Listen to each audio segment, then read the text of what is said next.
Hello, क्या हाल है आप सबके। मैं आपका प्यारा दोस्त, आपका प्यारा एजुकेटर सीए राकेश कालरा एके आपका प्यारा रॉकी भाई आपके लिए प्यार प्यारी सी स्ट्रेटेजी लेकर आ गया हूं। जैसे कि आप जानते हैं कि हमारे एडवांस अकाउंटिंग सीए इंटर के एग्जाम के लिए अब सिर्फ 60 दिन बचे हैं। सिर्फ 60 डेज बचे हैं, उसके बाद आपका एग्जाम आ जाएगा जनवरी 25 का। सिर्फ नवंबर और दिसंबर बचा है और अभी अभी फेस्टिवल वीक खत्म हुआ है हमारा, दिवाली का। तो सर ये कैसे तैयारी करें कि हमारे 90 प्लस 80 प्लस मार्क्स आ सकें। कुछ बढ़िया सी स्ट्रेटेजी बताओ। देखो बेटे, आप बहुत प्यारी स्ट्रेटेजी है आपके पास, मैं लेकर आया हूं। कैसे करना है, कैसे कराऊंगा, कब क्या करना है, उसकी भी जानकारी है हमारे पास, पूरी डिटेल स्टडी है हमारे पास। क्या क्या करना है जरा सुनो। सबसे पहला काम पता है क्या है? सबसे पहला काम, अगर आपका अभी भी कोई बैकलॉग बचा हुआ है जनवरी 25 का, कोई भी बैकलॉग बचा हुआ है, तो सबसे पहले आप एक डेट डिसाइड कर लीजिए कि 15 नवंबर तक आपको वो बैकलॉग कंप्लीट करना है। किसी 5 डेज प्लस 5 डेज माइनस हो सकते हैं, कोई दिक्कत नहीं है। नवंबर तक आपका बैकलॉग कंप्लीट हो जाना चाहिए।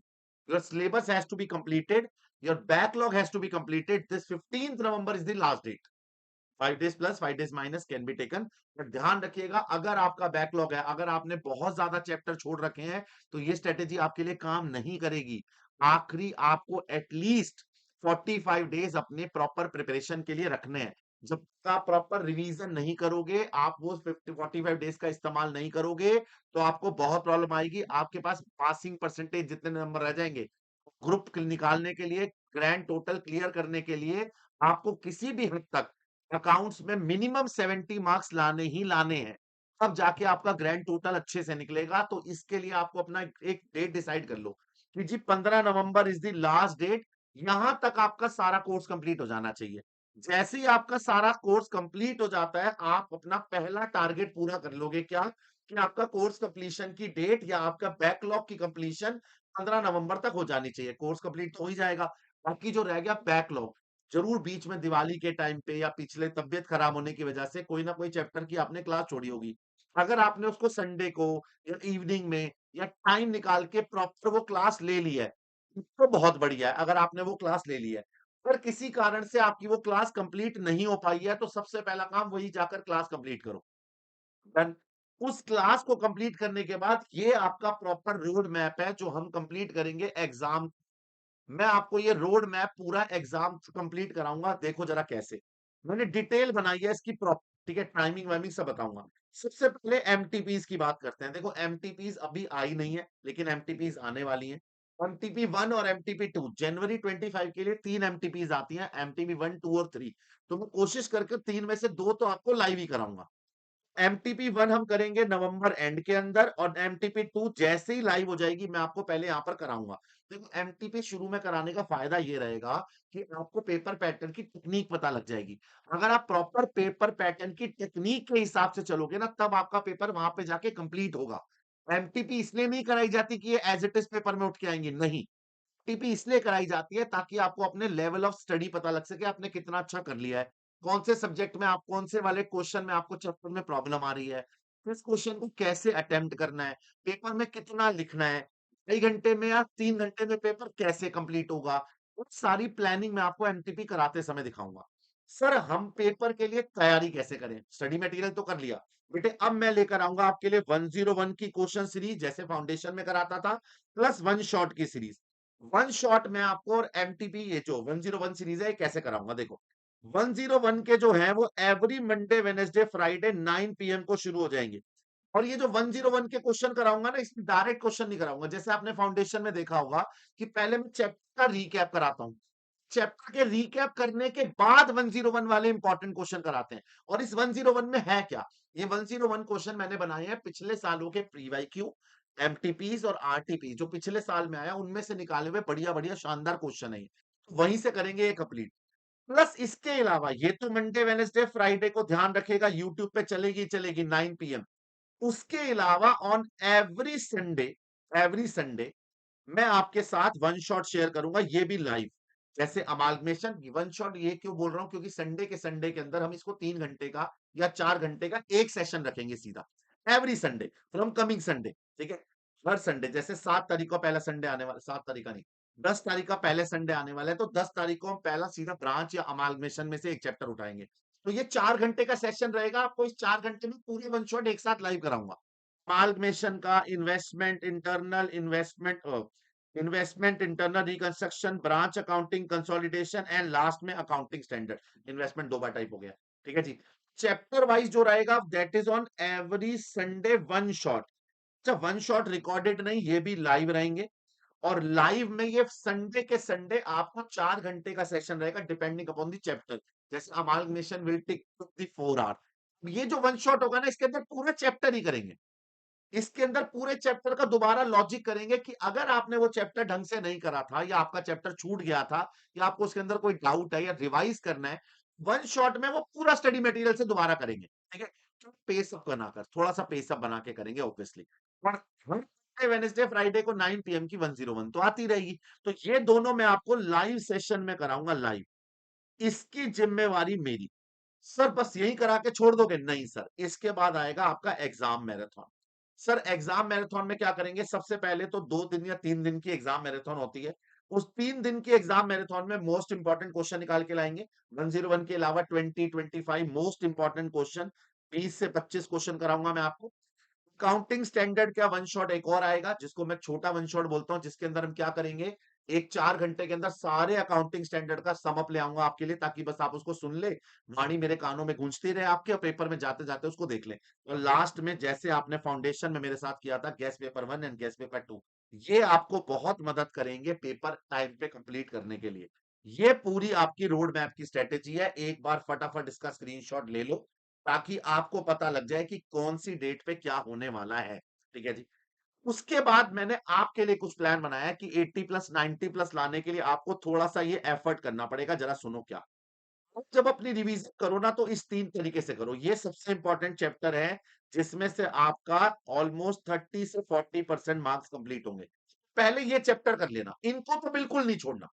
ये 30 से 40 मार्क्स के कवर होते हैं, तो ब्रांच, अमाल्गमेशन, इंटरनल और फाइनल, पहले ये निपटाओ फर्स्ट यूनिट में। सेकंड, उसके बाद आपका रह जाएगा इन्वेस्टमेंट करो, बायबैक करो, कैश फ्लो एंड कंसोलिडेशन। ये भी कवर होते हैं ऑलमोस्ट 20 से 30 मार्क्स के अंदर। मतलब पहले यूनिट 1 के चैप्टर करिए, फिर यूनिट 2 के चैप्टर करिए, उसके बाद करिए यूनिट 3 के अकाउंटिंग स्टैंडर्ड। सर इसमें भी कोई सीक्वेंस बता दो, पहले कौन से बाद में कौन से। तो मैंने सीक्वेंस बता दिया, अकाउंटिंग स्टैंडर्ड नंबर 11, 12, 19, 26, 28। ये ज्यादा वेटेज के आने के चांसेस हैं। आपको पता है ना, ऑलमोस्ट 30 नंबर के एमसीक्यू आते हैं, 10-15 नंबर के वैसे भी आते हैं। तो 40 मार्क्स इसमें से कवर होंगे, 40 से लेके 45 मार्क्स तक। आप ध्यान रखिएगा, इसमें से पहली वाली sequence, first priority in accounting standard को, second variety in accounting standard को, थर्ड प्रायोरिटी इनको, और फोर्थ प्रायोरिटी इसको दीजिएगा। ये अकाउंटिंग स्टैंडर्ड की प्रायोरिटीज हैं आपकी। तो पहले आपके अकाउंटिंग स्टैंडर्ड 11, 12, 19, 26, 28, देन 20, 22, 23, 24, 25, 27, 29, सॉरी इतने सारे रख दिए बाबू, कुछ तो छोटे छोटे से हैं। फिर 15, 1, 2, 4, 5, 7, 9, देन 10, 16, 17, 18। ये आपकी प्रायोरिटी होनी चाहिए एग्जाम देते समय। इसका भी स्क्रीनशॉट ले ले फटाफट, कि आपको कौन से चैप्टर पहले करने हैं और कौन से चैप्टर बाद में करने हैं। ये उसकी मैंने आपको डेट डिसाइड करके बता दी है, कि पहले आपको यूनिट 1 में ये चैप्टर करने हैं, यूनिट 2 में ये चैप्टर करने हैं, यूनिट 3 में ये चैप्टर करने हैं। ये कंप्लीट कोर्स में बच्चे के साथ प्रॉब्लम क्या आती है, सर पहले क्या करूं बाद में क्या करूं, उसमें तो मैंने तेरे सामने यूनिट बना के दे दिया। ये मेरी जिम्मेवारी है, मैं कराऊंगा। ये तुम्हारी जिम्मेवारी जो तुम प्रैक्टिस करोगे अपनी सेल्फ स्टडी। इसके बाद कुछ डूज एंड डोंट्स है जनवरी 25 के एग्जाम के लिए, कुछ डूज पे ध्यान दो। फोकस करो सबसे ज्यादा अकाउंटिंग स्टैंडर्ड और उसके चैप्टर्स पे, दोनों पे। ऐसा नहीं है कि सिर्फ चैप्टर कर लो और एएस छोड़ दो, या सिर्फ एएस कर लो और चैप्टर छोड़ दो, दोनों पे प्रॉपर फोकस रखना। दूसरा, एमसीक्यूज एंड केस स्टडी पे ध्यान दीजिएगा। 30 नंबर के एमसीक्यू आने, मजाक की बात नहीं है। मैंने अभी यूट्यूब पे एमसीक्यू सीरीज खत्म करी है। प्रॉपर टाइम टेबल बनाओ। शांत सर ने आपको टाइम टेबल बना के दिया है कि 6 घंटे आपको रोज पढ़ना है, तो पहले 2 घंटे क्या करना है, फिर 2 घंटे क्या करना है। रिवाइज करो ऑल इंपॉर्टेंट क्वेश्चंस, ये मेरे साथ लाइव में हो जाएगा कवर, टेंशन मत लीजिएगा। कुछ डोन्स भी है, कुछ डोन्स है जिन चीजों का ध्यान रखना है, जिसपे ज्यादा बात दिमाग नहीं लगाना। प्रोकास्टिनेशन मत करो, हाय हाय मेरे साथ ये नहीं हुआ, हाय मेरा ये नहीं हुआ, हाय मेरा ये नहीं हुआ। अगर आपका कोई पर्टिकुलर चैप्टर रह गया है, तो मेरे साथ वन शॉट में कर लो। प्लस क्लास में जाकर उसकी 10 घंटे की वीडियो देखने की जरूरत नहीं है। सिर्फ हाय हाय मत मचाओ कि हाय मेरा अमाल्गमेशन नहीं हुआ, मुझे कंसोलिडेशन नहीं आता, मुझे इन्वेस्टमेंट नहीं आता, मुझे अकाउंटिंग स्टैंडर्ड नहीं आता। जितना ज्यादा प्रोकास्टिनेशन करोगे उतना प्रॉब्लम आएगा, ठीक है ना। नेगेटिविटी नहीं खींचनी अपनी तरफ, पॉजिटिव रहना है। ओवर थिंकिंग मत करो कि भाई उसका तो हो गया मेरा नहीं हुआ, 10,000 टेलीग्राम और 10,000 व्हाट्सएप ग्रुप में ऐड हो जाओगे और हर कोई वहां से लिख के भेजेगा, भाई तेरा ये वाला क्वेश्चन हो गया, तुमने लिखा मेरा नहीं हुआ और नीचे 10 लोगों ने कह दिया मेरा हो गया, मेरा हो गया। तो जो तुझे मेहनत करने का टाइम था ना, वो तू इसमें वेस्ट कर देगा कि है मुझे तो नहीं आता, बाकी दुनिया को आता है। सब पास हो जाएंगे, मैं फेल हो जाऊंगा। भैया मैं भी किसी जमाने में स्टूडेंट था। ये आपके सामने ऐसी प्रॉब्लम आती है। हमारा दिमाग ना हमेशा ऐसी जगह पे भागता है जहां पे नहीं भागना चाहिए। हमें हमेशा ना शॉर्टेस्ट रूट पकड़ता है हमारा दिमाग, कि पहले हाय हाय मचा लो कि मुझे नहीं आता, मुझे नहीं आता, मुझे नहीं आता। आपके पास कभी भी वो रास्ता ही नहीं बचेगा जिसमें आप एफर्ट करने की कोशिश कर पाओ। आपको ओवरथिंक नहीं करना, अपने आप पे सेल्फ डाउट नहीं करना। आपके पास अभी भी समय है, अगर आपको कोई चैप्टर नहीं आ रहा है तो वन शॉट में मेरे साथ वो भी कर सकते हो। तो मैंने आपको प्रॉपर डूज एंड डोंट्स दिए हैं कि जो आपको करने चाहिए और जो नहीं करना चाहिए। अंत में अगर आप नोटिस करके देखो तो मैं आपको सब कुछ करा के भेज रहा हूँ। 100% कोर्स यूट्यूब पे फ्री ऑफ कॉस्ट, डेट्स तक बता रखी है मैंने आपको। मंडे, वेडनेसडे, फ्राइडे 101 की सीरीज प्लस वन शॉट कराने वाला हूं मैं आपको हर एवरी संडे को। आपका पूरा रोड मैप तैयार है। प्लस आपको कौन से चैप्टर पहले करने हैं, कौन से बाद में करने हैं, कौन से उसके बाद करने हैं, 3 कैटेगरी बना के दे दिया मैंने प्रायोरिटी वाइज। ऐसे अपनी रिवीजन करनी है। देन उसके बाद किस बातों को ध्यान रखना है, किन बातों को इग्नोर करना है, मैंने आपको सामने वो भी रखा है। और अंत तक मैं आपके साथ हूं, चाहे कुछ भी हो जाए। मैं आपके साथ अंत तक, एग्जाम के दिन तक आपके साथ बैठ के आपको गेस्ट पेपर करा के भेजूंगा। सक्सेस सिर्फ उस पर डिपेंड करती है कि आपने कितना एफर्ट किया, और आपका और मेरा एफर्ट दोनों का मिलकर ही हमें सक्सेस दिलाएगा। और मैं पीछे हटने वाला नहीं हूं। आप भी वादा करो कि पीछे नहीं हटोगे। और ये करने के बाद आपके लिए 60 डेज की मास्टर स्ट्रेटेजी तैयार होगी, आपको और कुछ नहीं करना। जितना करा रहा हूं उतना करके चली जाइए, मैं गारंटी देता हूं आपको 70-80 प्लस तो आएंगे। उस पर डिपेंड करता है आप कितना एफर्ट करेंगे। ठीक है जी। आशा तो समझ में आया होगा। ये मेरी स्ट्रेटेजी थी। प्रॉपर स्क्रीनशॉट आपने ले लिए होंगे, नहीं लिए तो एक बार फटाफट स्क्रीनशॉट लेते जाइए। एक पहले इसका स्क्रीनशॉट खींचिए जिसमें कौन से चैप्टर पहले करने हैं, कौन से बाद में। एक स्क्रीनशॉट इसका रख ले कि कौन सी डेट पे क्या होगा आपका। इन सब की तारीख के साथ मैं आपको मिलता हूं जल्दी यूट्यूब पे। गुड नाइट, शुभ रात्रि, शब्बा खैर, अपना ख्याल रखें, घर वालों को परेशान ना करें। मैं आपका प्यारा दोस्त, आपका एजुकेटर सी राकेश कालरा, एक ही आपका रॉकी भाई, आपसे लेता हूं विदा और आपके बढ़िया से पेपर जाने की मंगलमय कामना करता हूं।